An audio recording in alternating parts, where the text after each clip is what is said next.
Okay, let's give you an update on some of the workings of Congress. Let's go ahead and throw this tear sheet up on the screen. So we haven't talked about the Build Back Better bill in a few days, and so we wanted to give you an update. Although there isn't that much to say, Manchin continues to be the big holdup here. He's worried about the debt, even though he doesn't seem to worry about the debt when it comes to military spending or any number of other things, but that's one of his excuses. Of course, the inflation numbers are another thing that he keeps pointing to. And so he's really leaving the White House and, Chuck Schumer and the Senate Dems, he's really leaving them in limbo. I don't think even they really know what his game is, what his plans are, if he ever even attends to vote for this thing. He's certainly dragging his heels. So what they said, he just met with Biden on Monday afternoon. Manchin said he was still engaged in discussions as he left the Capitol. The key Democratic senator made clear he was not ready to commit to voting for or against a bill. Schumer wants action by Christmas. No telling whether that is likely to happen. I think it is very unlikely to happen. So that's kind of where things are. Yeah, I think the most important thing for people to understand is, and per that discussion that you said, a lot of people in Washington took notice of this. Joe Manchin was here in D.C. The president's in the White House. The president invited him to the White House. Joe Manchin said, let's do a phone call instead. If you want to know how weak Joe Biden is, that's it. Can you imagine Lyndon Baines Johnson allowing some senator to blow him off while you're president of the United States and head of your own party? Manchin knows there's only upside to holding the middle finger up to Joe Biden back in the home state of West Virginia and nationally. Nobody likes Joe. He's in such a poor position that the swing state senators are doing better off by telling him to screw off in public. That is how weak of a president that we currently have. I mean, I know this type of stuff doesn't seem like it matters, but this is the president of the United States. I mean, he's supposed to be the most powerful person, the leader of the Democratic Party, at the very least supposed to have some sway, and that's just not the case whatsoever. And that's why Joe Manchin feels like he can do whatever he wants. He's stringing them along. I also got to say, Krystal, he's making those progressives in the House who voted for the infrastructure bill look like absolute idiots. That was so obvious. They were like, oh, well, President Biden told me that I have their word for it. I was like, are you intentionally stupid? I mean, here's the thing. Don't lie. Just say, I'm capitulating. It's over. I've decided this is probably the best that we can get, etc. But they're liars. And so that's all that we have. The president is weak. The House progressives who voted for this thing literally lied to you about why. And Joe Manchin, every single time, this is what he was talking about on Capitol Hill, giving all these reasons not to vote for the bill. My money right now is he probably not going to vote for it. Let's take a listen.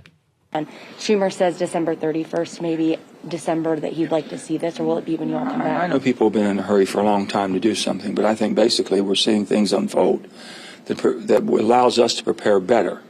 And that's what we should do. Take advantage of what we're doing in a very litigious way, and making sure what we do and how we do it, for what period of time we do it, is something that we can manage.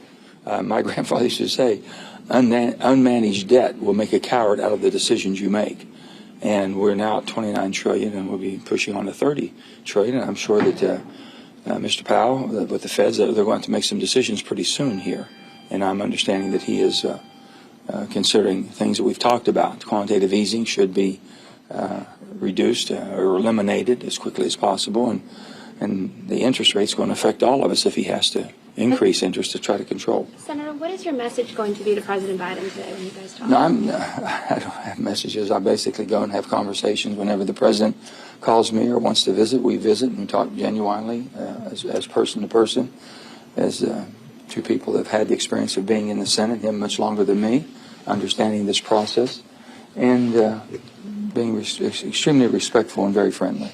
He's been a friend. Senator Grimm said on Friday that in conversations with you, you were stunned, that was his quote, by this modified CBO report that came out. Is that an accurate? Well, I've seen the Penn-Wharton report. The Penn-Wharton report, we've been working with a lot of different people, getting cross-sections of what really was a true figure.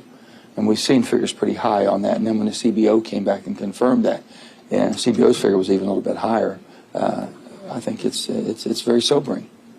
So there's a couple things to dissect there. Number one was that new CBO report. Basically what happened is that John Cornyn, the senator, put forth and asked the CBO, Congressional Budget Office, in order to score, and what I mean by score is estimate how much the bill was going to cost if the provisions inside the bill were made permanent, which pushed the price up to $3 trillion, which was double what the purported price tag is. Obviously that set Joe Manchin off. But I think the truth, as you said, given that the entire Congress just voted for a $700 billion defense NDAA bill, which is a record defense number, Joe Manchin is looking for an excuse not to vote for this thing.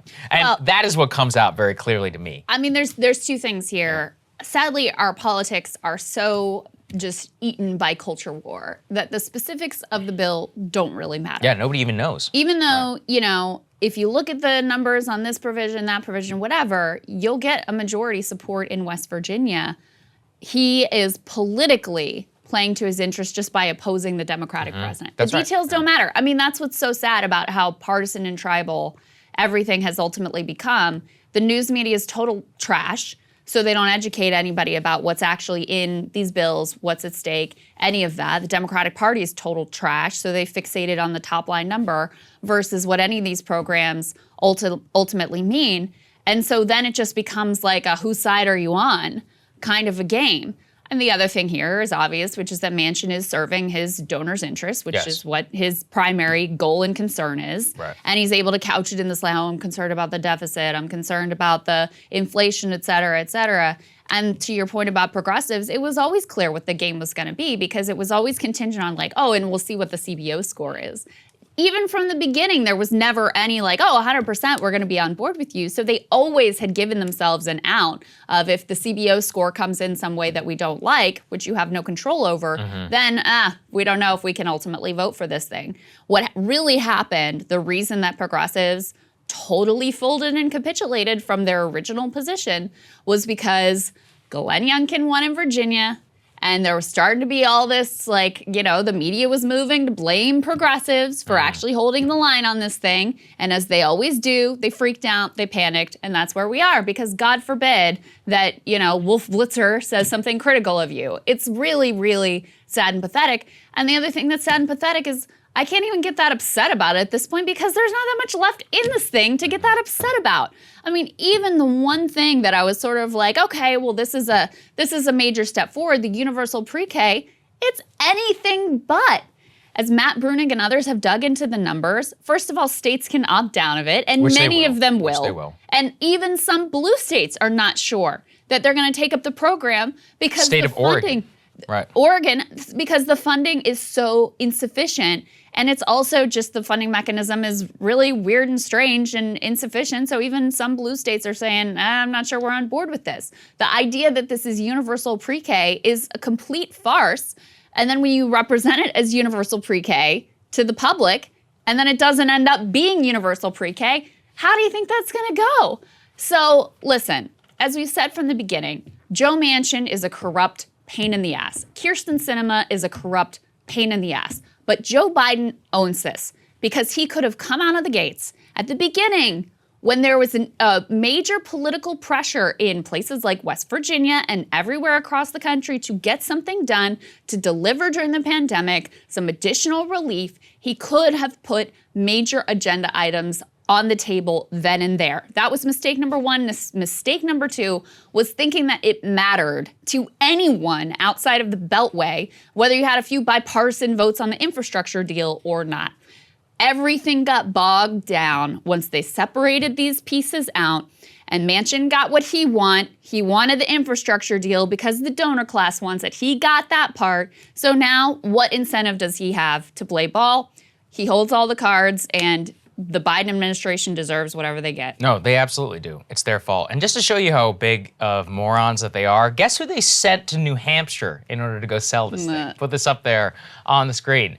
Buttigieg is in New Hampshire Monday to cheer Manchester's development grant and commuter rail potential. That's in order to hail the bipartisan infrastructure bill, but he was also there to lobby for the Build Back Better bill. There's just one problem, though. Let's put the next one up there on the screen, please, which is that In the state of New Hampshire, yeah, New Hampshire New Journal poll finds Biden and the Build Back Better bill underwater with the Granite State voters. He's let this thing languish. I mean, up until very recently, the Build Back Better polled actually very well. The infrastructure deal polled well. Build Back Better polled very well. But as they've allowed it to languish and face attacks, and as his approval rating has gone down, although it actually has ticked back up a couple points here in the last couple of days, but the whole program has suffered. Yeah, and it's all Joe Biden's fault. Like I said, he's so weak he can't get his senator in order to come visit him at the White House. I really can't get over that. I mean, that is just the pinnacle of showing that you have zero.